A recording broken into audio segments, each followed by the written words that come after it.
Nou sê, prys die Here. Kom ons gee die Here 'n bietjie lofoffer. Amen.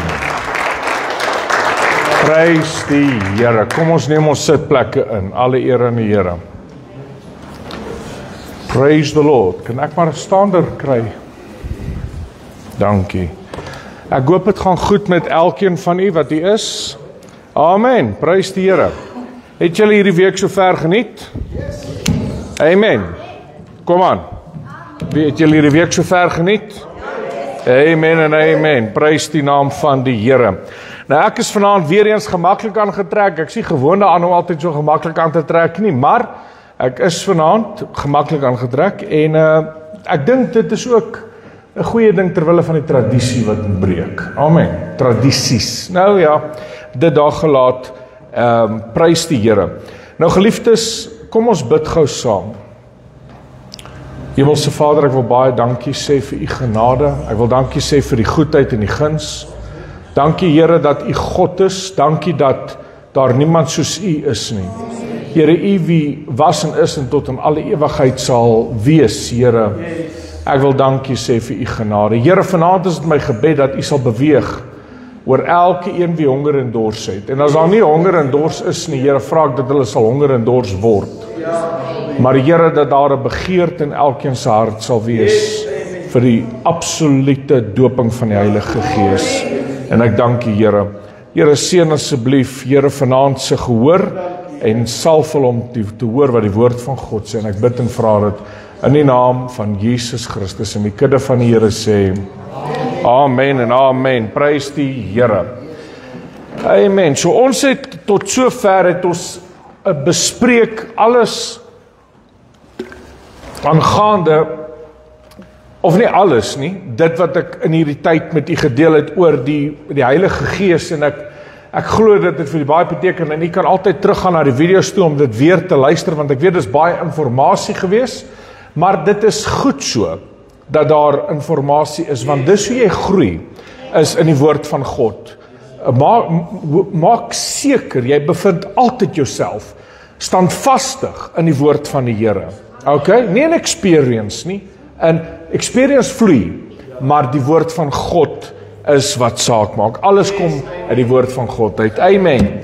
So geliefdes, vanaand wil ek graag met jou gesels oor die doping van die Heilige Gees. Nou as jy jou Bybel het, wil ek vra dat jy saam met my sal blaai na die boek van Johannes toe. Ons gaan na 'n paar plekke toe blaai. As jy nie jou Bybel het nie, dan kan jy maar net luister en dan sal ons dit van daar af vat. Eerstens wil ek jy moet Johannes 14 toe blaai. Johannes 14. Nou, wanneer ons praat oor die doping of die vervulling van die Heilige Gees, dan is daar veel om te sê. Daar's baie om te sê daaroor.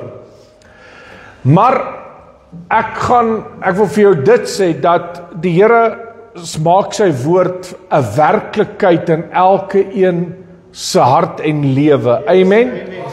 So, hoor bietjie wat sê die woord van die Here in Johannes 14, en ons lees daar vanaf vers 15 om die konteks te kry.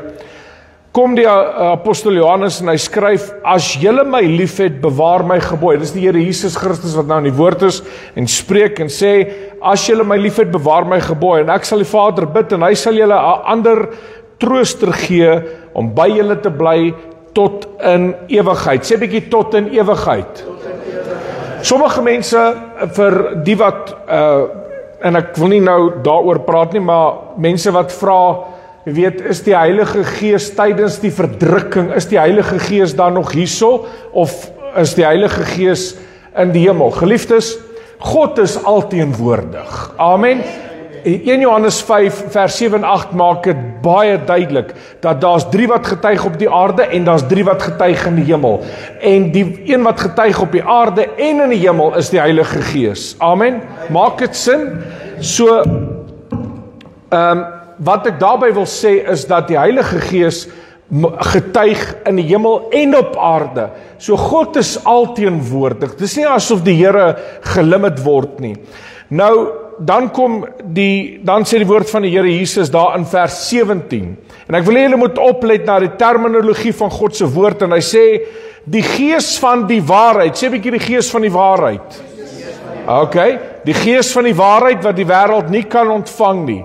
Hoekom kan dat Jesus sê dat elkeen moet to enter into the kingdom of God. Jy moet weergebore wees om die koninkryk van God in te gaan.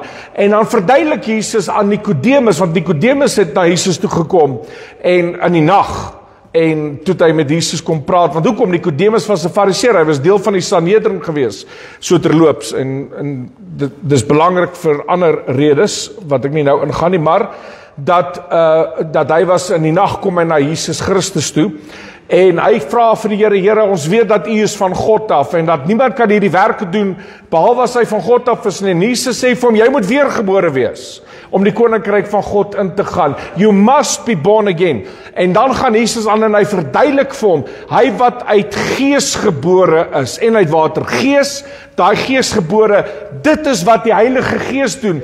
Die Heilige Gees kom, en dit is hy wie jou gees wederbaar.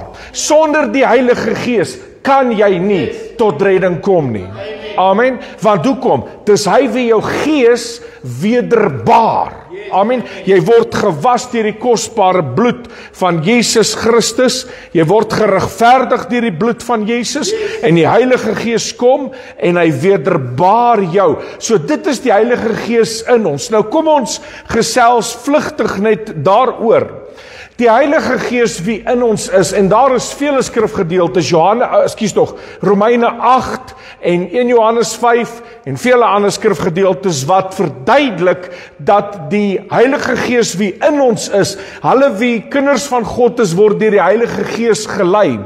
So die Heilige Gees kom bly binnekant jou. Hoekom? Om, soos ek sê, in die eerste plek vir wedergeboorte, in die tweede plek is om jou te lei. Jesus sê dit vir ons, om ons te lei in die volle waarheid, en ook om die heiligmakingsproses in jou lewe te bewerkstellig. Die heiligmaking staan op 2 bene. Een is jy word geheilig, volgens 1 Korintiërs hoofstuk 6 word jy geheilig deur die bloed van Jesus Christus, die oomblik as jy ja sê vir Jesus, maar ook is daar 'n uitwerking van heiligmaking, en dis die Heilige Gees wie dit in jou doen. Nou kom ek vra die vraag, wie van julle wat weergebore is, kan onthou die dag toe jy tot redding gekom het, en jy het nie meer die begeertes wat jy gehad het toe jy eens in die wêreld was nie. Ek meen, ek was 'n baie, soos ek vir julle nou die aand vertel ek was 'n baie rowwe ou, so ek het begeertes na die Filistyne gehad, na die Filistyne, en na alles wat rof is en verkeerd is en lelik is, het ek die begeerte gehad, maar die dag toe ek tot redding kom, toe verander my begeertes, en ek wil die Here dien, ek wil nader aan die Here beweeg, ek wil graag meer van Jesus weet, ek wil leer van die Here, en so het ek begin groei in die Here, en prys die Here. Dit is hoe die Here binnekant jou werk, is die heiligmakingsproses. Nou, natuurlik ook die Heilige Gees kom bly binnekant jou, om natuurlik jou ook te oortuig van wat reg en verkeerd is. Wie van julle het al iets gedoen wat jy weet teenstrydig is met God se wil, en toe jy dit gedoen het, het jy dadelik in jou binneste het jy sleg gevoel. Wie van julle het dit al ervaar? En dan lei die Heilige Gees jou om wat te doen? Om verder voort te gaan en sonde te doen? Nee, hy lei jou om jammer te sê, om na die Here Jesus toe te gaan en te doen wat 1 Johannes 1 vers 9 sê, as ons ons sondes bely, hy is getrou en regverdig om ons die sonde te vergewe en ons te reinig van alle ongeregtighede. So dis die Heilige Gees wie binnekant ons werk. En so ook is dit die Heilige Gees wie ons natuurlik binnekant ons, allerhande dinge, en ek kan nou lank stil staan as ek net praat oor die Heilige Gees binnekant ons, maar ek wil vir elkeen vra, wie van julle het al miskien nog nie, terwyl jy gegroei het in die Here, wys die Here vir jou ietsie, En dan kom dit tot vervulling. Vir die Here wys dit vir jou, dis tussen jou en die Here, jy deel dit nie, maar die Here wys vir jou iets. Of daar's wat ek noem, ek weet nie om dit anders te noem nie, uitdrukkinge in jou gees, wat jy ervaar, die Here sê vir jou, lei jou om so te maak en nie so te maak nie. Dit is die inwerking, that's the inward working of the Holy Spirit, binnekant jou, amen. En dis hy wie jou leer en lei in die volle waarheid om jou te maak meer en meer soos Jesus Christus. Maar dan natuurlik is daar wat Jesus sê by julle, die engel sê dit baie beter. Hy sê dit that the Holy Spirit will be upon you. Sê bietjie upon. Up, on. Ja, ek gaan vanaand daarby stil staan. The Holy Spirit will be upon you and in you. Die Heilige Gees in die Afrikaans sê hy by julle, maar ek gou vir die Engels daar wat hy sê, he will be upon you. En in jou. Nou gaan ons aan na Johannes 21 toe. Blaai saam met my na Johannes hoofstuk 21 toe. Natuurlik, hierdie is nadat Jesus Christus opgestaan het, ekskuus tog Johannes 20, hierdie is nadat Jesus opgestaan het uit die doodheid, en toe Jesus aan sy disippels verskyn. En die woord van die Here sê vir ons, daar, jy kan die konteks lees, dit is toe Jesus verskyn aan sy disippels, en die ongelowige Thomas, toe hy mos gesê het, hy het mos gesê, ek sal nie glo, as ek nie my vinger in sy wonde kan steek nie. En dit is, toe verskyn Jesus aan sy disippels, toe sê hy, Thomas, moenie ongelowig wees nie, maar wees gelowig. Bring jou vinger en druk dit in my sy en in my hande. En dit is toe Thomas sê, my God en my Here. Amen. En Jesus kom daar in vers 21 en hy sê hierdie woorde. Dis toe Jesus na sy disippels verskyn. Jesus sê toe weer vir hulle, vrede vir julle. En ek wil daarby stil staan en sê, die Heilige Gees sal nooit confusion bring nie. Wherever there is confusion and strife, waar ook al daar confusion en strife is nie waar die Gees, dis nie die Gees van die Here lei nie. Jy kan optel, en dis 'n preek vir 'n ander tyd hierdie, maar jy kan optel, wanneer jy in 'n huis instap, and there was strife, en daar is, miskien nie vir almal van julle, maar jy kan optel as daar bekleierery is, en as mense hier losbandig, wel ek weet nie van ander mense, maar jy kan voel dat daar is iets nie in hierdie huis lekker, en jy kan voel dat hierdie ouens leef losbandig en so aan, dis in jou gees, maar dan stap jy weer in 'n ander huis in, waar jy die vrede van die Here so ervaar. Amen. En dis pragtig. Dis awesome. Want die Heilige Gees bring vrede. Amen. Even in the roughest storm, selfs in die erge storm, sal die Gees van die Here vrede binnekant jou bring. Dis Jesus wat vir sy disippels gesê het, vrede laat ek vir julle na. Nie vrede soos die wêreld nie. Want in hierdie wêreld sal julle nooit vrede. Hey, sê bietjie, in hierdie wêreld sal ek nooit vrede hê nie. Jy sal nie. Jy gaan nie vrede hê in hierdie wêreld nie. Jou vrede is in Jesus. Ek onthou, net toe ek tot bekering gekom het, net so paar maande na toe ek in sendingopleiding was, op 'n tyd was ons Kaap toe gewees vir een van ons praktiese opleidinge, soos ek sê, terwyl ek in sendingopleiding was, en ons het toe 'n moslim uitreik gehad, waar ons met moslims gewerk het. En ek sal nooit vergeet nie, as die Here met my praat, dan kan ek mense vat na die plek toe waar die Here met my gepraat het. Jy kan mense, ek weet nie, ek kan mense vat na die plek toe waar die Here my gepraat het. En ek onthou sy het so pas opgery, ek ken nie die Kaap nie, maar so pas opgery, en jy kyk so oor Kaapstad uit, en is net miljoene liggies. En terwyl ek so uitkyk, en dit is baie interessant, voordat ek nou aangaan met dit, wanneer jy rustig is dit wanneer die Heilige Gees met jou praat. Maak dit sin? Die Heilige Gees praat met jou wanneer jy, ons het nou net daar gepraat, wanneer jy gemaklik en rustig is, maar dis hoekom Elisa, toe hy homself vererg het, toe sê hy vir Gehasie, gaan, laat hulle die lier speel. Toe het hulle die lier gespeel vir Elisa, en toe kom die hand van die Here oor Elisa, en hy kon toe begin profeteer het. Amen. En om jou terug te bring na wat gebeur het, is terwyl ek so uitkyk na Kaapstad se liggies, wat so baie mooi is in die aand, kyk ek so, en die Here sê vir my, Dion, haal jou fokus van alles af, en plaas jou fokus net op my, en soek jou vrede. Hierdie is wat die Here vir my gesê het. Soek jou vrede net in my, nie in jou situasies nie. Want ek het nie geweet die pad wat die Here met my gaan stap nie. Net toe ek tot bekering kom, toe staan daar 'n profeet, 'n regte profeet, 'n man van God by my, genuine, jy het nie hierdie jy weet die profesie, jy kry ou wat 'n klip in die bos gooi, nou jy gaan iets raak gooi. Ek praat van 'n ou wat vir jou sê die dag en datum en die tyd. Sulke tipe profeet. En hy staan daar en hy sê vir my dat jy gaan 'n baie moeilike pad stap in die bediening. Jy gaan 'n baie, en hy noem 'n paar dinge.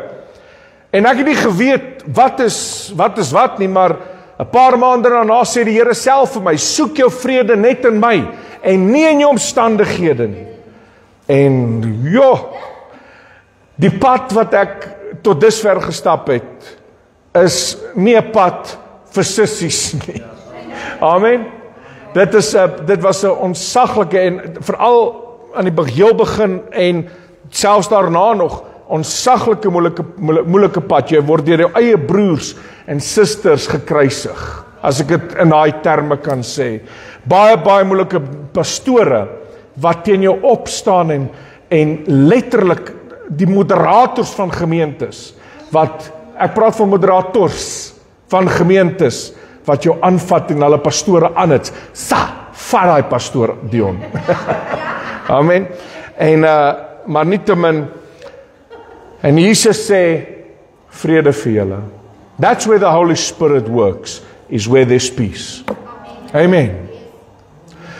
So vra die Here, bewerk vrede in my, sodat jy kan begin luister na wat die Gees van die Here vir jou wil sê.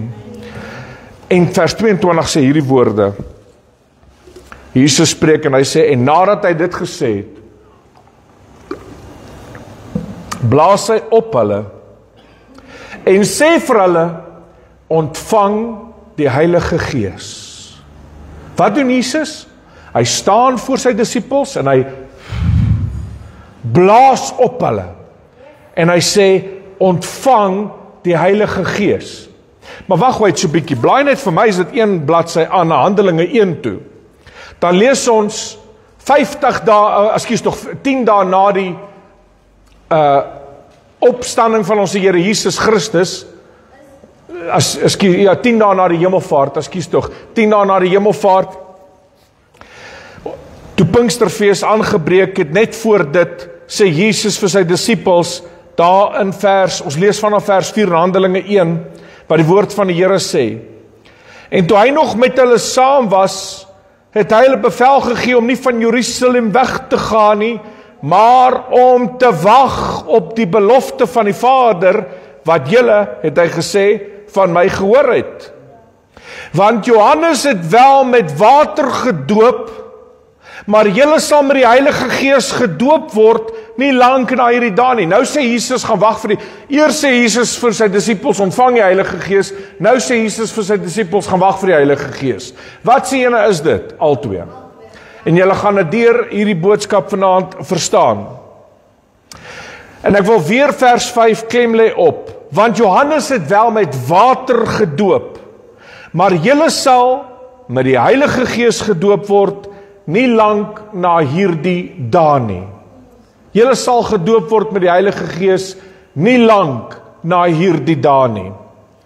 En die wat by mekaar gekom het, vra hom toe en sê, Here, gaan u in hierdie tyd die koninkryk vir Israel weer oprig? En hy antwoord hulle, dit kom julle nie toe om die tye of geleenthede te weet wat die Vader deur sy mag bepaal het nie. Want julle sal krag ontvang wanneer die Heilige Gees oor julle kom, en lê klem op vers 8. Kyk wat sê die woord van die Here. Hoor wat sê die woord van die Here. Is daar iets fout met die mikrofoon?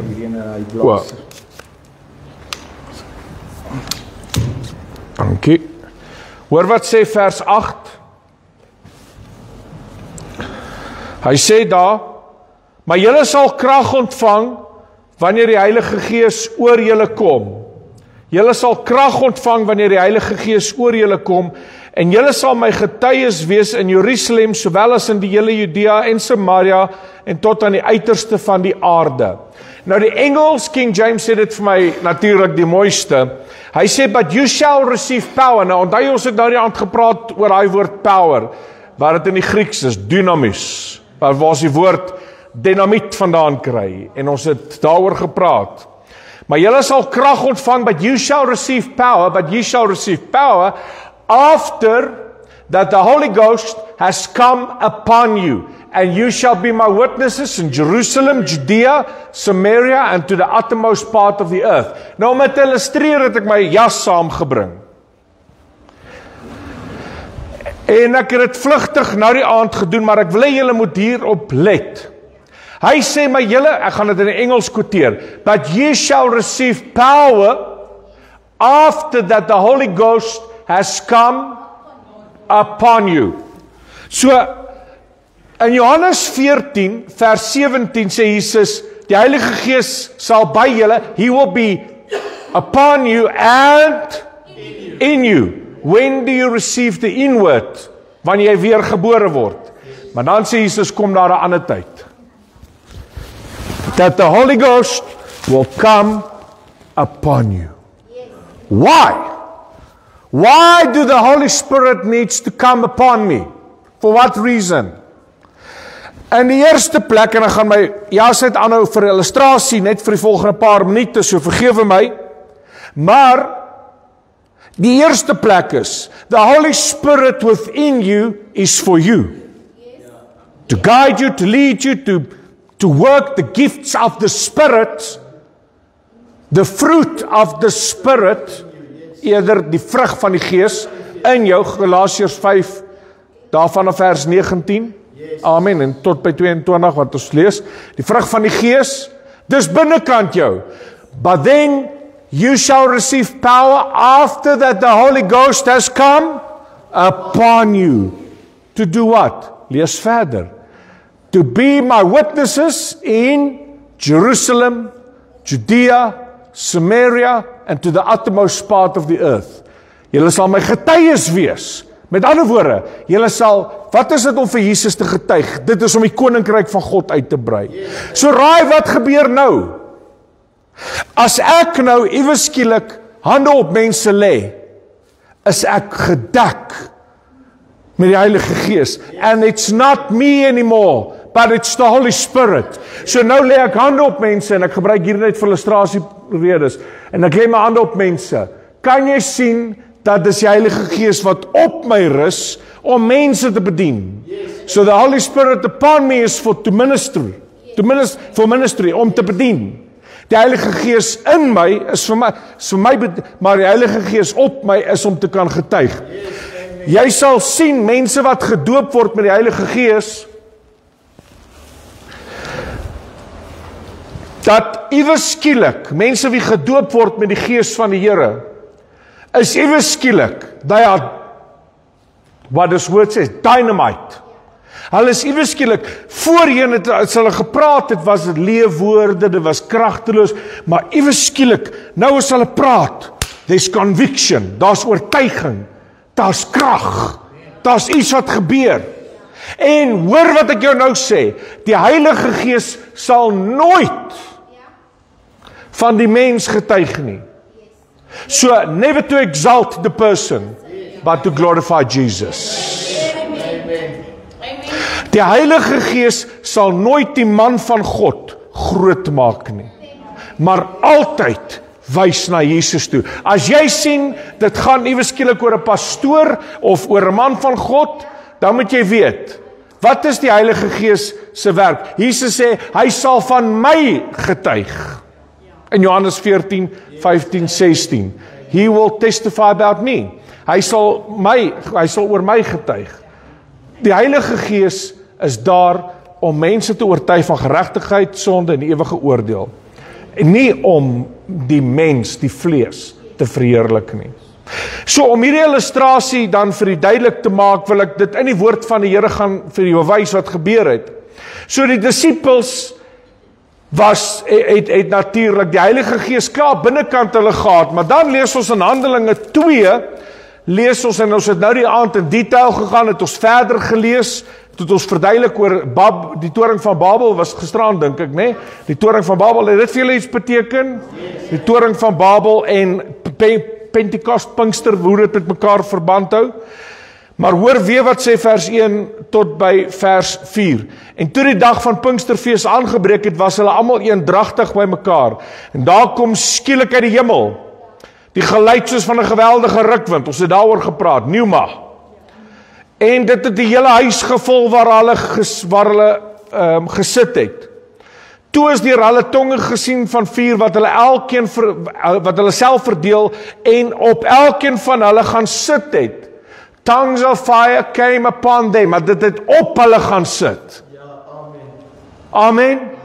Kom aan, wat is julle vanaand vir die eerste keer so styf en dood? Wat gaan aan? Come on. Hoor wat sê die woord van die Here.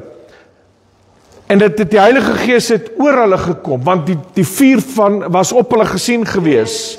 Vers 3 sê, toe is deur hulle tonge gesien van vuur, wat hulle self verdeel en op elkeen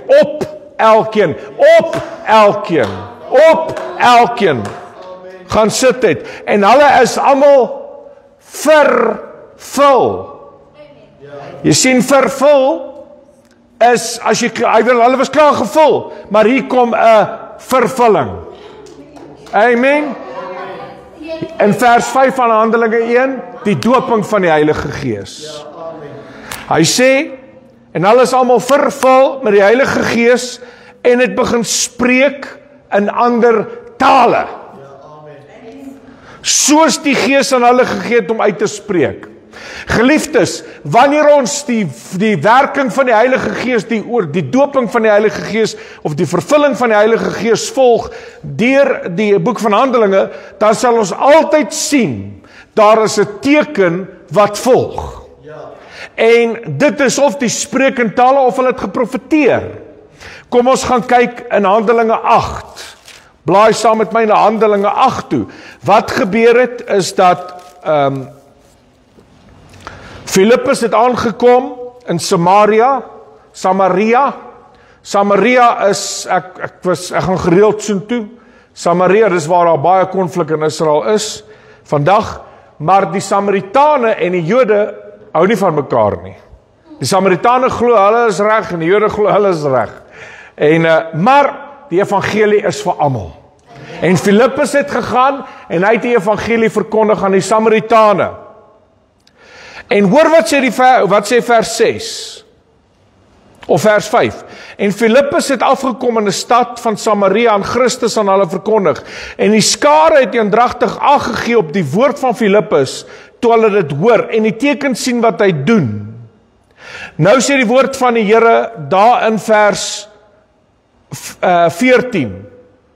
En toe die apostels in Jerusalem hoor dat Samaria die woord van God aangeneem het. Stop daar, ons het gisterand gepraat oor aanneem. Met ander woorde, was hulle op hierdie stadium toe Filippus daar gestaan en getuig het oor Jesus Christus, was hulle toe hulle die woord van God aangeneem het. Net so terloops, wie is die woord van God? Jesus. Amen. En toe hulle die woord van God aangeneem het, was hulle op hierdie stadium, toe hulle die woord van God aangeneem het, was hulle disippels gewees? Ja. Hulle was gered, hulle het die woord van God aangeneem, ons het gisteraan daaroor gepraat. Hulle het die woord van God aangeneem. So hulle was gered. En toe die apostels in Jerusalem hoor dat Samaria die woord van God aangeneem het, het hulle Petrus en Johannes na hulle gestuur. Hulle het afgekom en vir hulle gebid dat hulle die Heilige Gees mag ontvang. Hoor mooi wat sê die terminologie. Want hy het toe nog op. Niemand van hulle geval nie. Hy het toe nog op. Niemand van hulle geval nie. Maar hulle was net gedoop in die naam van die Here Jesus. En hulle het hulle die hande opgelê en hulle het die Heilige Gees ontvang. So kan jy sien die dubbelvoudige bediening van die Heilige Gees. Die Heilige Gees binnekant jou wanneer jy Jesus aanneem, aanvaar, wanneer jy gelowig word binnekant jou, maar Samaria het nog net die woord van God, die Heilige Gees het nog op niemand in Samaria geval nie. En hoekom het hulle die apostels gestuur? Vir wat se rede? Om hulle gelowig te kry? Nee. Om hulle hande op te lê om wat? Die Heilige Gees te laat ontvang. Want hy het toe nog op. Yes, amen. Hy het toe nog op niemand van hulle geval nie. Kan jy sien die dubbelvoudige bediening van die Heilige Gees? Ons lees oor hierdie verse, maar ons let nie op wat die woord van God sê nie. En hy het toe nog op niemand van hulle geval nie. Nou sien ons wat gebeur daar in hoofstuk 10. Wat is in hoofstuk 10 aan die gebeur? Daar's 'n sekere man in Cornelius, of in die eerste plek, Petrus is besig om te bid, en hy raak honger toe hy bid. En die volgende oomblik sien hy 'n gesig uit die hemel. 'n gesig, of in 'n gesig, 'n doek uit die hemel uit neerdal. Julle onthou die hele verhaal? En Petrus weet hoe wat dit beteken om dit kort te hou. Die Here het vir hom gesê, gaan saam met hierdie manne wat na jou toe gekom het, want Cornelius, 'n godsvreesende man, 'n Romein, het ook 'n gesig ontvang, dat hy moet vir Petrus laat kry, om te hoor wat sê Petrus, om die evangelie te ontvang. En Petrus het toe saam met hierdie manne gegaan, na Caesarea toe, en hy het daar by Cornelius aangekom, en natuurlik het hy met Cornelius hulle gepraat, oor die Here Jesus Christus. Cornelius hulle op hierdie stadium het hulle, kom ons lees daar, in vers, ons is nou in hoofstuk 10, aan vers 43. Aangaande hom getuig al die profete, dat elkeen wie in hom glo, elkeen wie in Jesus glo, vergifnis van die sondes deur sy naam ontvang. Dis soos, toe Jesus gepreek het, sê die woord van die Here, terwyl Jesus gepreek het, dit baie gelowig geword. Jy kan in 'n preek sit, as 'n ongelowige, ek het dit talle male gesien, waar mense in die gehoor sit, of in die gehoor staan, hulle is ongelowig, en terwyl jy die woord van die Here bedien, is die Heilige Gees daar om te oortuig. En dan aanvaar hulle wat verkondig word. Met ander woorde, hulle aanvaar dat Jesus Christus is die weg, die waarheid en die lewe, en niemand kom na die Vader behalwe deur hom nie. Jesus Christus is die enigste weg. Met ander woorde, hulle kom tot die reddende genade van die Here. En hoor wat gebeur, terwyl Petrus besig is om hierdie woorde te spreek, terwyl hy praat oor die vergifnis van sondes alleenlik in die naam van die Here Jesus Christus, vers 44, en toe Petrus nog besig was om hierdie woorde te spreek, het die Heilige Gees op almal geval wat die woord gehoor het. En die gelowiges uit die besnydenis, almal wat saam met Petrus gekom het, was verbaas dat die gawe van die Heilige Gees ook op die heidene uitgestort is, ook op, omkring daai woord, highlight daai woord, op, dat die Heilige Gees ook op die heidene gestort is. Hoe het Petrus hulle geweet? Mense, volg saam met my net die logic. Hoe het Petrus geweet dat hulle die Heilige Gees ontvang? Hoe het hy geweet? Lees net 'n vers aan. Want hulle het gehoor hoe hulle in tale spreek en God groot maak. Amen. Is dit nie awesome nie? Toe het Petrus begin spreek. Niemand kan tog die water weer dat hierdie mense wat net soos ons die Heilige Gees ontvang het, nie gedoop word. Met ander woorde, hoe het Petrus geweet? Ek vra julle, hoe het Petrus geweet? How did Peter nou? Hoe het Petrus geweet? Saam met uit die besnyders, met ander woorde die Jode, wat saam met Petrus gekom het. Hoe het hy geweet dat hierdie klomp godsvreesende heidene, hoe het hy geweet die Heilige Gees het op hulle geval? Daar was 'n geluid. Daar was 'n geluid. Wat 'n geluid? Tale wat gevloei het. Jy sien keer op keer sien ons dit in die woord van God, dat God het jou 'n overflow gegee. Hierdie is die overflow. Kom ek sê die volgende. Onthou julle die ou baddens in die ou dae, nie hierdie nuwe goeters wat jy as jy te hard skop jy deur die bad nie, omdat jy 'n nuwe bad insit. Ek praat van die ou baddens. Daai eysterbaddens, onthou julle hom?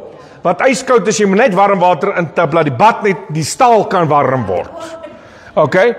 Daai ou baddens het so groot gat gehad. As kind was ek bang om in daai bad in te klim. Hoekom? Jou gedagteswêreld, jy dink daar sit daar gaan 'n hand daar uit, want dit is so, man, ek voel ek is so klein, daar's so gat in die bad, dit voel so, hy sit bo, en daar was nie filter, later was daar filters gewees, maar hy so groot gat, ek wil nie daai kant sit nie. As ek my pa gebad het, dan sê ek, papa, kyk ek so oor my skouer, daar's 'n klein seentjie, 'n klein seentjie, daai gat het my gepla, maar raai wat gebeur, as jy die water oop vergeet, dan hoor jy in die kombuis, wat gebeur? Gloek, gloek, gloek, gloek, gloek, gloek, gloek, gloek, gloek, gloek, die bad het 'n overflow gehad, en God het jou ook 'n overflow gegee, wat is dit? Jou mond, wanneer jy overflow, wanneer jy vervul is met die Heilige Gees, kloek, kloek, kloek, kloek, kloek, kom daar ietsie uit, amen, kom daar ietsie uit, daar kom ietsie uit, dis 'n overflow, daar's 'n hoe, ek gaan weer vir julle vra, let's just stick to the word of God and to the logic, hoe het Petrus geweet, dat hierdie godsvreesende heidene, het die Heilige Gees het op hulle geval. Hoe het hy geweet? Because he heard them. Hy het hulle gehoor in tale spreek. In tale spreek en God groot maak. Amen. Ek wil vir jou sê, wanneer die Heilige Gees oor jou kom en jy word vervul of gedoop met die Heilige Gees, een van die dinge wat gebeur is, you get such a boldness. Ek onthou toe ek tot bekering gekom het, man, ek het julle vertel, oor 20 jaar terug toe ek tot bekering gekom het, toe ek was radikaal, wat ek tot redding gekom het, ek was so, dit was so, wat ek tot bekering gekom het, daar was so boldness, wat oor my gekom het, toe die Here my doop met sy Gees, toe is daar so 'n boldness, om net vir mense hande op te lê en te bid, en man, ek wil vir die Here werk, ek wil siele wen, man, duiwels moet gaan, siekes moet genees, kom aan, die koninkryk van God, word getoon in krag, soos Paulus dit sê, amen, ag, want hulle het gehoor, hoe hulle in tale spreek en God groot maak. Daar is 'n overflow en dis jou mond. As jy gedoop word met die Heilige Gees, wat het in Handelinge 2 gebeur toe hulle gedoop was met die Heilige Gees? Wat het gebeur? Hulle het stil gebly. Hulle het stil gebly en net nee, hulle het in tale gespreek. Amen. Dit is die bewys. Daar's 'n bewys, met ander woorde, daar kom 'n overflow, daar's 'n overflow. Hulle het begin in tale spreek. Nou as jy hier sit en jy glo nie in tale nie, is dit alright, ek worry nie, ek tel vir jou die woord van God. Amen. Blaai na Handelinge 19 toe.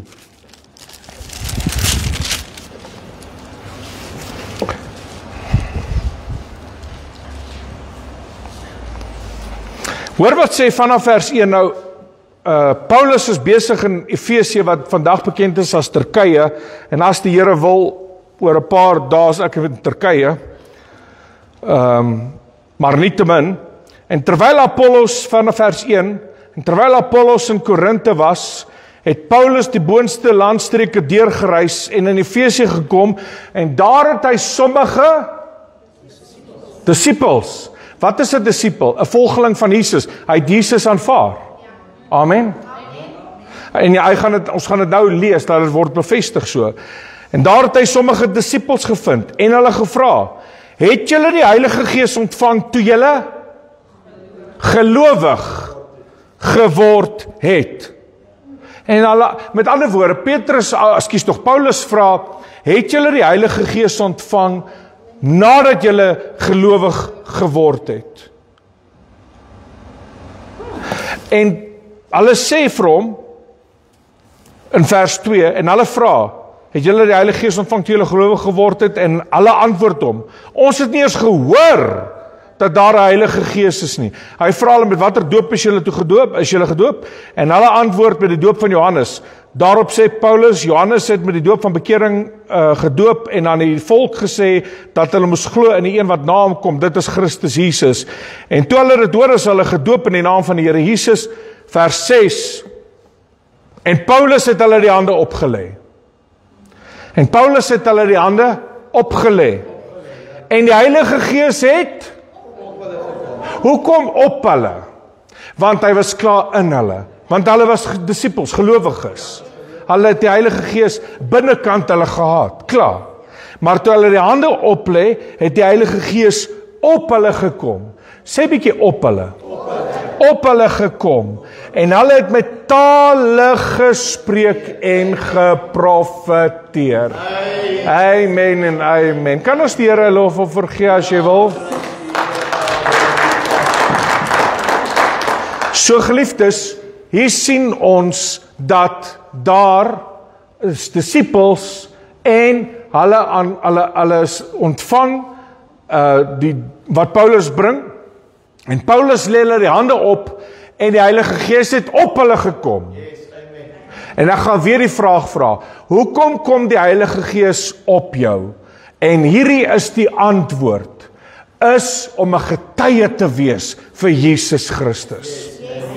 Die Here sal jou nie doop met sy Gees om net 'n bless me klap te hê, om net 'n lekker tyd te hê nie. Die Here doop jou met sy Gees om wat te doen? Om vir ander te vertel van die Here Jesus Christus. To be a powerful witness. To become a powerful witness for the Lord Jesus Christ. En om die koninkryk van God uit te brei. Dit is die rede hoekom die Here mense doop en vul met sy Heilige Gees. Nie vir 'n lekker tyd nie. Kom aan, die disippels het nie lekker tyd. Kan ek vir julle dit bewys dat die disippels het nie 'n lekker tyd gehad nie? Handelinge 14 kan julle gaan lees. Julle hoef soheen te bly. Ons is nou hier in Handelinge. Die disippels het nie 'n lekker tyd gehad nie. Handelinge 14. Hoor wat sê die woord van die Here.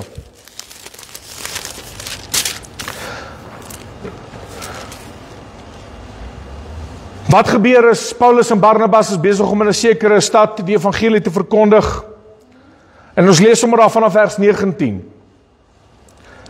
Maar daar het Jode van Antiochië en Iconium gekom en hulle het, nadat hulle die skare omgepraat het, Paulus gestenig. Dis 'n lekker tyd. Hulle het die Paulus gestenig en hom buitekant die stad gesleep met die gedagte dat hy dood was. En ek persoonlik glo Paulus was hier dood gewees. Maar toe die disciples hom omring, met ander woorde hulle het vir hom gebid, het hy opgestaan en in die stad gekom en die volgende dag na Derbe vertrek. En nadat hulle in daardie stad die evangelie verkondig en 'n aantal disciples gemaak het, Paulus het dadelik aangegaan. Het hulle teruggegaan na Lystra en Iconium en Antiochië. En vers 22 lê daarop. En as jy pen het of highlight het, onderstreep het, en die disciples, die siele van die disciples versterk. Hoe versterk Paulus en Barnabas die siele van die disciples? Hoor wat sê die woord van die Here. En die siele van die disippels versterk en hulle vermaan om in die geloof te bly deur te sê, ons moet deur baie verdrukking in die koninkryk van God ingaan. Amen. Yes. Jy sien, ons lewe in hierdie gemaklike tyd en alles gaan net wel vir meeste, maar ek wil vir jou sê dat die disippels en die apostels het dit nie maklik gehad nie. They did not have it easy. Hulle het nie tyd gehad vir bekleierery oor wie sing die mooiste en wie doen dit en wie doen dit. Inteendeel, toe daar bekleierery ontstaan oor wie die tafels gaan bedek, toe sê Petrus, luister, dis nie reg dat ons die woord van God verlaat om die tafels te bedek nie. En hulle het gesê, soek vir julle diakens, onthou julle die verhaal om die tafels te bedien. En hy het gesê, soek manne wat vol is van die Heilige Gees en wat 'n goeie getuienis het, laat hulle die tafels bedien. En geliefdes, die disippels, die sê Paulus en Barnabas en die disippels, dat deur baie verdrukking gaan ons die koninkryk van God ingaan. So die Heilige Gees word nie uitgestort vir 'n lekker tyd nie. Ek wil hierdie ding vanaand aanspreek. Die Heilige Gees word nie uitgestort sodat jy 'n lekker tyd kan hê nie. Sê ek dat dit is nie, dis nie natuurlik is dit awesome. Natuurlik is dit awesome om deur die Here aangeraak te wees. Amen. Natuurlik is dit awesome as die Here jou vul met sy Gees. Ek wil vir jou sê, na my redding, die tweede highlight van my lewe. Eerste was dit toe ek Jesus Christus ontmoet het. Die 22 November van 2004. Nommer 2 is die 14de Februarie van 2005, toe ek gedoop is in die Heilige Gees. Dis die twee grootste highlights in my lewe. Hoekom? Want toe ek gedoop is in die Heilige Gees, die eerste ding wat gebeur wanneer jy gedoop word in die Heilige Gees, is dat Jesus word vir jou 'n ernstige werklikheid. Weet jy, Jesus is vir my meer real as julle wat hierso sit. Jesus is vir my meer 'n werklikheid as julle wat hierso sit. Dis die eerste nommer 1 ding wat gebeur wanneer toe ek gedoop is in die Heilige Gees, is dat Jesus het vir my so 'n werklikheid, en ek weet nie hoe om dit met woorde te beskryf nie, so 'n werklikheid was die Here Jesus Christus gewees, en is die Here Jesus Christus. En dit is so wonderlik om in hom te groei. Maar die rede hoekom die Here jou doop met die Heilige Gees, is om 'n kragtige getuie vir hom te wees. Dis die nommer 1 rede. Nou wanneer ons praat van tale spreek, wil ek hê ons moet blaai na 1 Korintiërs 14 toe, en dan wil ek begin my haas. Ek gaan vinnig net daardeur 1 Korintiërs 14. En ek wil net so 2 of 3 punte aanhaal rondom tale. So, wat gebeur is wanneer jy gedoop is in die Heilige Gees, sal daar altyd 'n teken wees wat volg. Tale of profesie. Maar daar's altyd 'n teken wat volg. Soos ons die voorbeeld sien in God se woord. Amen. Het ek dit nie vanaand vir u uitgewys nie? Die voorbeeld in God se woord. Die apostel Paulus skryf aan die gemeente in Korinte, en hy sê daar in hoofstuk 14 vanaf vers 1, hy sê, jaag die liefde na. Hoekom moet ons die liefde najag? Want dat die geloof werk deur die liefde. Amen, soos Galasiërs 5 dit sê. Jaag die liefde na, en ek is bevrees dat dis een ding wat agterstand is en vandag in die kerk van die Here, is dat mense dit nie meer liefde vir mekaar nie. En as jy regtig gedoop is in die Heilige Gees, sal jy die broeders en die susters lief hê. Amen. Jaag die liefde na, en beywer julle met die oog op die geestelike gawes. So is dit verkeerd om die geestelike gawes na te jag en te beywer daarop? Nee, God se woord sê dit. Beywer julle op die oog op die geestelike gawes, maar veral om te profeteer. Vers 2 sê, want hy wat in 'n taal spreek, Hoor nou wat sê die woord van die Here. Hy wat in 'n taal spreek, spreek nie tot mense nie. Hy wat in 'n taal spreek, spreek nie tot mense nie. Maar tot God. So wanneer ek in 'n taal spreek, spreek ek nie met jou nie, ek spreek met God. Ek spreek nog die hele tyd sonder die mic. Amen.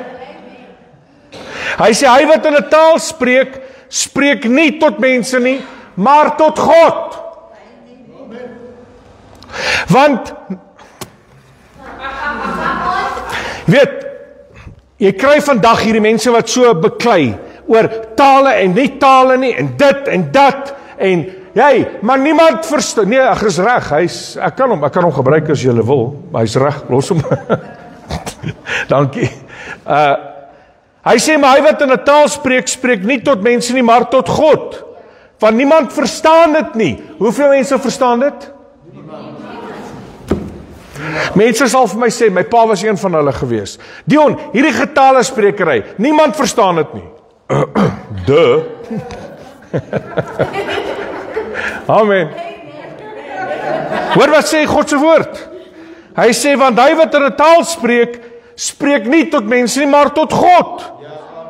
Want niemand verstaan dit nie, maar deur die Gees spreek hy verborgenhede. Through the Spirit, he speaks mysteries. Om te dink wanneer jy in tale spreek, dis die perfekte gebed. Want die Heilige, jy bid in die Gees, ons gaan nou verder lees, jy bid in die Gees, en jy spreek nie tot mense nie, maar tot God. En niemand verstaan dit nie. Jy moet vandag moet jy oplet, niemand verstaan dit nie. Niemand verstaan dit nie, maar deur die Gees spreek hy verborgenhede. Om te dink, as ons maar net kan weet wat gebeur, wanneer iemand in tale spreek. Daar's verborgenhede wat gespreek word. Om te dink, jy bid dalk, as jy 'n taal spreek, bid jy dalk vir 'n Christen wat vanaand deur vervolging gaan in Noord-Korea of in Iran of in Sirië, waar Christene, of in Nigeria, ek sien vandag waar Christene, in Nigeria is een van die ergste plekke waar Christene vervolg word.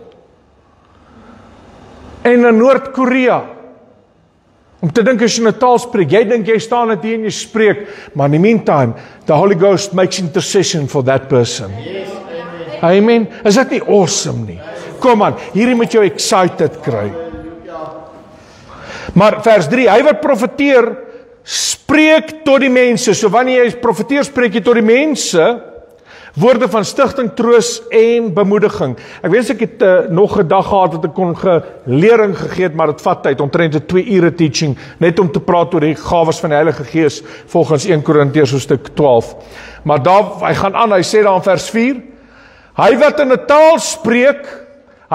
taal spreek, stig homself.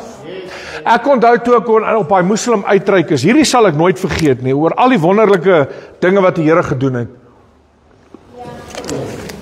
Kyk, ek het 'n passie vir God se woord en om siele te wen. Ek het 'n passie daarvoor. Ek het 'n passie vir die woord van die Here. En toe ons op die Muslim uitreik was, Islam uitreik, dan gaan ons van huis tot huis, klop ons in die deure, gaan in die huis van Muslims en deel met hulle die evangelie. Maar nou moet jy weet, ek het 'n paar maande terug tot redding gekom. Ek is hier die diep kant ingegooi. Ons gaan so 3-3 uit, of 2-2 gaan ons uit, wat die leiers ons uitgestuur het. So ons gaan uit, en dan deel ons die evangelie, en ek kan die evangelie duidelik deur die genade van die Here, duidelik met mense deel. En ons gaan toe in 'n moskee in die Kaap. Nou moet jy weet, die Kaap is 'n sterk vesting vir moslems, vir Islam. Is 'n sterk vesting. Ons was in verskillende moskees om met hulle te praat oor hulle geloof en om hulle te wil wen vir die Here. En ons gaan sit eendag, ek weet nie wat het gebeur nie, maar jy sien, ek ek was 'n paar maande gered, so ek het nie veel geweet nie, maar ek het Jesus gehad en ek het die doping van die Heilige Gees het ek gehad. Nou gaan sit ek op die boonste vloer van hierdie moskee. Nou kom sit daar hierdie dawa. Ons noem dit in Islam dawa. Ek ken Islam ook. Maar nie te min die dawa. Dawa is soos wat ons sendelinge het hulle dawa. Met ander woorde, alle sendelinge. Nou kom sit hierdie, en ek wil vir jou sê, in daai moskee, as jy in 'n moskee instap of want Paulus was ook in tempels gewees om die evangelie te verkondig. As jy in 'n boeddhist tempel of in 'n moskee instap, die oppression wat daar is, jy moet elke keer, jy stry nie teen vlees en bloed nie, maar teen hierdie owerhede en magte en bose geeste in die lig. Jy stry teen hierdie, ek sal vir jou sê, dit is 'n ding wat ek nie vir mense kan beskryf nie.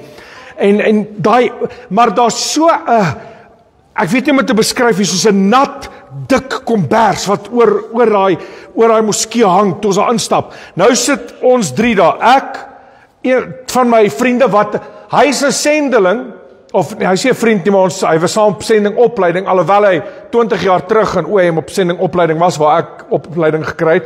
Hy werk in Afghanistan vir die Here, hy en sy vrou. Hy het net weer kom opleiding kry saam met sy vrou, want sy vrou het nie opleiding gekry nie. Hulle is sendelinge in Afghanistan, waar hulle is optometrist, oogkundig is. So hulle maak verniet mense se oor, maar dan het hulle die geleentheid om met mense te kan deel. Nou hulle lewe is op die spel in Afghanistan. So hy ken Islam beter, wel, in daai tyd het ek niks geweet nie. So hy ken dit, want hy is al vir hoeveel jare in Afghanistan.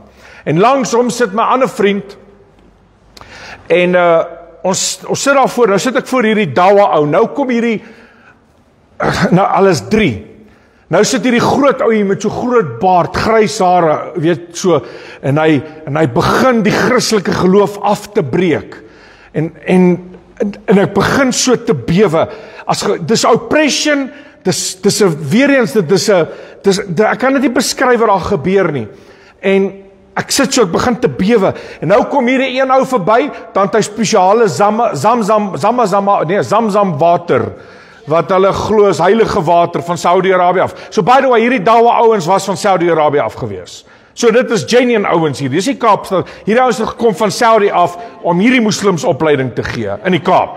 Hulle was genuine. Nou kom hy verby, nou sê hy, drink van hierdie Zamzam water. Nou ek drink nie hierdie Zamzam water nie. Ek weet nie eens wat dit is nie. Dis daar waar Ishmael die water oopgeskop het toe die put. Ek weet nie wat dit is nie. Hulle glo, dis genuine wat hulle glo. Daai Zamzam water is toe die put oopgegaan het, waar onthou hulle met Ishmael en Hagar, hulle glo dis daai water wat hulle drink, wat jou, en dan kom hy met salfolie verby. Hulle het ook salfolie, maar hulle smeer dit so in hulle baarde. Dan salf hulle, dan kom hy dan salf hulle, en ek het die hele tyd nie, en op 'n tyd, toe hy met die salfolie kom, kon ek nie meer nie, ek het so gebewe, ek was aan die bewe, hierdie 2 vriende van my is rustig, ek is bewerig, ek weet nie wat aangaan nie, en die volgende oomblik staan ek op, en ek hardloop uit 'n moskee uit, en ek hardloop, ek hardloop terug Mitchellsplein, daar na die kerk toe waar ons was. Ek kom aan die kerk, en aan die kerk se buitekant, en ek huil, en ek begin om in tale te spreek. Dis net ek en die Here. En dis die eerste keer toe ek dit ervaar het, hoe dat my gees tot bedaring gekom het, en ek stig myself. Want dis net ek en die Here daar, want ek was buite myself gewees, ek was, hierdie is, weet jy, ek huil, want ek is nie, maar toe ek in tale spreek, hoor wat sê hy? Hy wat in 'n taal spreek, stig homself. Maar hy wat profeteer, stig die gemeente. Vers 5 sê, ek wens dat julle almal in tale spreek, maar nog liewer dat julle profeteer, want hy wat profeteer is groter as hy wat in tale spreek. Die rede hoekom Paulus dit gesê het, is want tot stigting van die gemeente, ons gaan nou dit lees. Hy sê, want hy wat in 'n taal, hy wat profeteer, is groter as hy wat in 'n taal spreek. Of hy moet dit uitlê, sodat die gemeente stigting kan ontvang. Maar nou broeders, as ek na julle kom, en in tale spreek, tot watter nut sal ek vir julle wees? Met ander woorde, hy sê, as ek nou net hier kom, en ek het, kom ons sê nou hierdie hele preek, het ek nou net in tale vir wie dit iets beteken? Dis waaroor hy praat. Hy sê, as ek tot wat se nut sal ek vir julle wees? Amen. En nou gaan hy aan, en hy sê daar, in vers, ons skiep 'n bietjie, en ons stel op daar in vers 9, Net so julle ook, as julle met die tong geen verstaanbare woord uitbring nie, hoe sal 'n mens weet wat gespreek word? Want julle sal wees soos mense wat in die wind praat. En dis soos wat ek, as ek nou hier gekom het en ek praat die hele tyd in tale soos ek in die wind. Nou sê hy daar's in vers 12, kom ons lees vanaf vers 12. So moet julle ook, terwyl julle streef na die geestelike gawes, jy moet streef na die geestelike gawes. Amen. So moet julle wat streef na die geestelike gawes probeer om uit te min tot stigting van die gemeente. Daarom moet hy wat in 'n taal spreek, bid dat hy kan uitlê. Nou vers 14 is die kruks van hierdie hele issue, of hierdie hele ding vir mense. Want as ek in 'n taal bid, hoor wat sê die woord van die Here, as ek in 'n taal bid, dan bid my gees. Maar hy gaan aan, hy sê, maar my verstand is onvrugbaar. Wat beteken dit? En hierdie is die grootste obstruksie wat ek deur die jare gesien het, wat mense, en vir myself ook, want ek het een aand langs my bed, het ek gestaan, net toe ek bekering kom, het ek gebid, Here, asseblief doop my met die Heilige Gees, ek begeer dit, asseblief, Here, ek begeer die dooping van die Heilige Gees, en die volgende oomblik voel dit of iemand my gooi, met so plasma wit lig, so, en ek begin toe so preek, en tale wat ek nie verstaan nie, en ek begin so te spreek, en ek stop myself, want my gedagte sê vir my, hey, wat is jy besig om te doen? En ek dog toe, okay, nee, dus dan, ek weet nie wat ek doen nie, en ek stop myself, en ek rob myself of a blessing, vir maande lang. Hy sê, en ek gaan weer dit lees, want as ek in 'n taal bid, dan bid my gees, maar my verstand is onvrugbaar. Met ander woorde, as ek hande op jou lê, of jy ontvang die Heilige Gees, hoe ook al, en jy begin te spreek in tale, ek garandeer jou, die eerste ding wat gaan gebeur, is jy gaan sê, wat doen ek nou? Hierdie is verkeerd. Of, die tweede ding is, jy gaan sê, dat, wie sê ek praat in tale? Dis dalk net snaakse geluide wat ek maak. Geliefdes, ek kan vir jou soveel getuienisse gee, maar 'n taal, dit kom uit jou gees uit. Jou gedagtes moet juis uit die pad uitkom. Hoeveel keer sien ek mense so staan, dan sê ons, okay, ons bid vir die doping van die Heilige Gees, dan staan hulle met hulle monde toe. Jy wil hê God moet jou mond oopmaak, en die Here gaan nie dit doen nie. You must yield your tongue. Jy moet oorgee. Jy moet oorgee. Want jy verwag nou iets jy moet oorgee. Jy moet yield. En wanneer jy begin in 'n taal spreek, is my gedagtes onvrugbaar. Met ander woorde, ek kan nog ander goeters dink. Dis hoekom Paulus ook in hierdie selfde hoofstuk sê, dat ek spreek meer as julle almal saam, bid ek in tale. Ek sien myself, Paulus was 'n tentmaker, sy ambag was 'n tentmaker, soos wat hy tent maak, dink ek het hy in tale gespreek. Hy sê, ek bid meer as julle almal in tale. Hy sê dit in hierdie selfde hoofstuk. En dan gaan my haas om klaar te kry. Is julle verveeld? Okay. En dan sê hy, weer eens, ek gaan net vers 14 weer lees. Want as ek in 'n taal bid, dan bid my gees, maar my verstand is onvrugbaar. Hoe staan die saak dan, as ek met die gees bid? Ek sal met die gees bid, maar ek sal ook met die verstand bid. Ek sal met die gees psalms sing. Ek sal ook met die verstand psalms sing. Amen en amen. Kom ons gee die Here lekker lofoffer. Amen. Wie van julle het vir die eerste keer dit so gehoor oor die dubbelvoudige bediening van die Heilige Gees? Amen, prys die Here. Vader, ek wil dankie sê in die naam van Jesus Christus vir u genade. Ag Here, sal u tog mense vanaand doop en vul met die Heilige Gees. Leer kom ruste, liggaam ruste, levikondros per tawando. Honger en dors na die Here, en jy sal gevul word. Amen. Hoe lank sal jy tevrede wees met waar jy is? God is calling you to deeper waters, because deep crieth out to deep. Ek wil bid, Here, dat u vanaand mense wat honger en dors, na die doping van die Heilige Gees sal gedoop word. En Here, ons weet ook volgens die woord, ons kan vervul word en vervul word en vervul. Die disippels volgens die boek van Handelinge, ons sien vele male dat hulle was aanhoudend vervul. En ek wil dankie sê, Here, en ek eer U daarvoor. En ek vra, Here, dat die mense vanaand vul met die Heilige Gees. Selfs mense wat kyk, Here, ek vra vul hulle by die huis in die naam van Jesus Christus. In Jesus naam.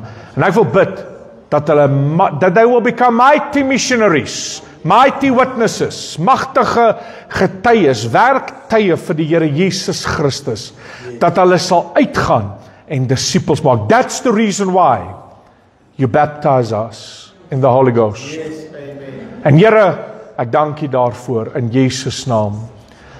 Ek wil vanaand 'n uitnodiging maak aan elkeen wie sit. As jy vanaand sê, ek soek net weer opnuut, as jy gedoop is met die Heilige Gees, ek soek net weer opnuut 'n vervulling met die Heilige Gees.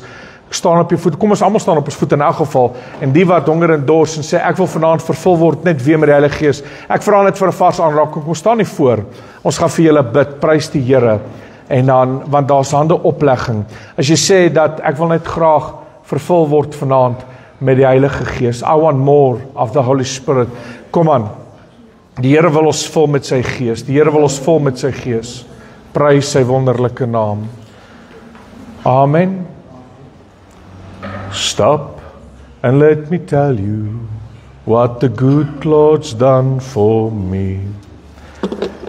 He saved my soul, He healed my body, He baptized me in the Holy Ghost. Stop and let me tell you what the good Lord's done for me.